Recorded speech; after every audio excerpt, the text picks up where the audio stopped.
Жөнөкөйлө Курандагы келтирилген сандар, аяттардын сандары, сүрөлөрдүн сандары, бири-бирине болгон байланышы, Курандын ичиндеги келген тамгалардын саны, сөздөрдүн саны, окшош келген сөздөрдүн саны, карама-каршы келген сөздөрдүн саны, койчу деги кайсы эле нерсенин эсебин алса, адам баласынын акылын алсыз кылчудай нерселер бар да. Мисалы, Курандын ичинде дүнүйө сөзү, анан акырет сөзү.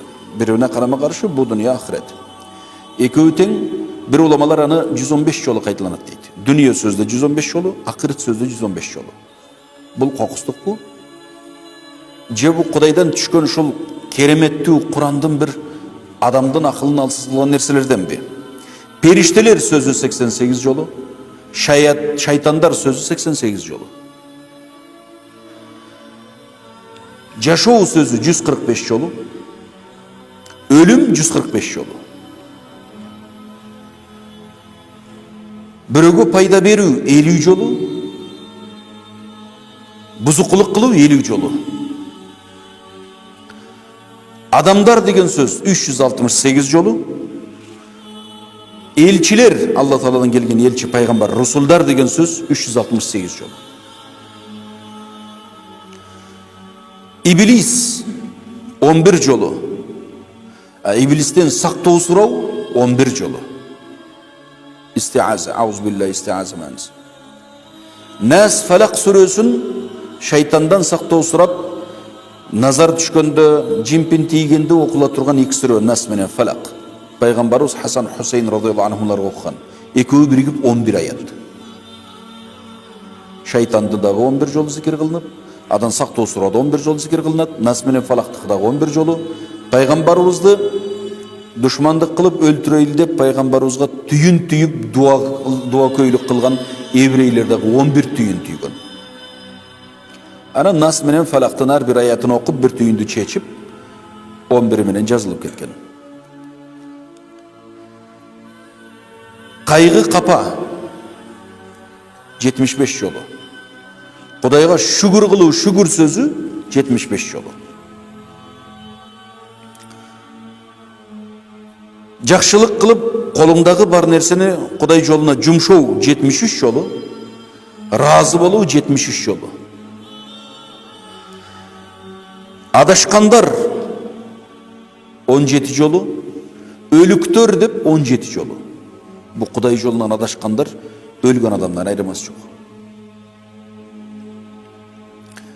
Мусулмандар 41 жол айтылат экен сөзү Куранда.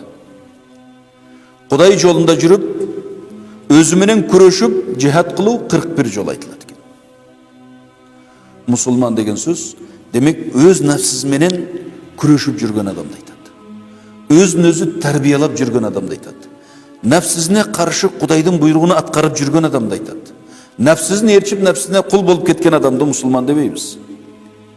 Ал нафсисинин кулу. Ал мусулман эмес. Мусулман деген өзүн Кудайга тапшырып, Кудайдын айтканын аткарып, бирөөгө эч кимге колунан да тилинен да зыян бербеген, дүнүйөнү гүлдөткөн адамды мусулман дейбиз. Сыйкыр сөзү 60 жолу, фитна кылып, бирөөлөргө бузукулук кылып, чагымчылык кылуу 60 жолу айтылат экен. Фитна сөзү. Зекет 32 жолу колдонулат экен Курандын баш этегине.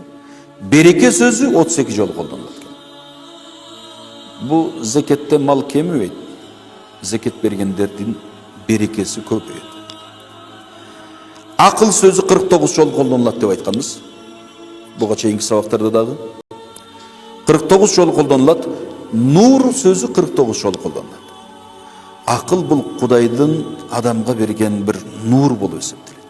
Акыл менен анын Кудай тааныйбыз.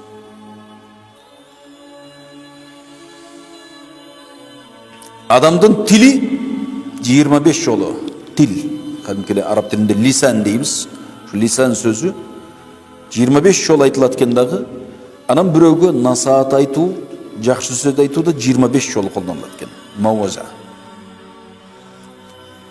Жария кылуу 16 жолу колдонулат экен.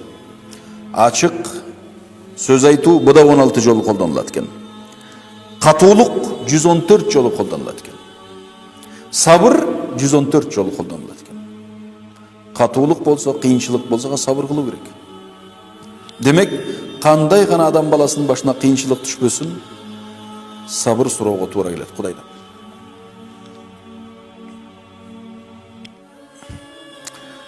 Пайгамбарыбыздын аты 4 жолу айтылат Куранда.